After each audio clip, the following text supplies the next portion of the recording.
The demand for Chinese electric vehicles in Iraq's automotive market has been increasing during the past few years.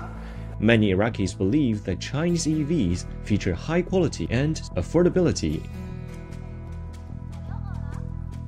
دخلت سيارات العراق سيارات كهربائية نوعية والصينية، وهاي السيارات احنا ما شايفينها قبل ولا نسمع بيها.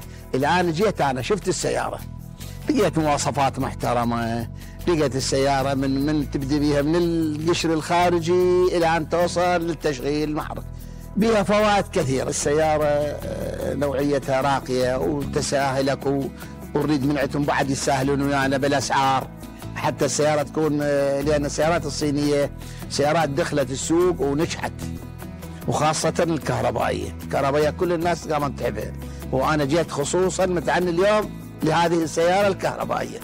The increasing demand has prompted some Iraqi businessmen to take exclusive selling licenses for Chinese automakers. السيارات الصينية الآن التوجه بشكل عام إلها، لأنه اليوم أكثر عدد سيارات كهربائية تباع هي السيارات الصينية في العالم، فبالتالي أكيد أستاذ نحن دائما كوكلاء نسعى لأنه نكون مع الأوائل.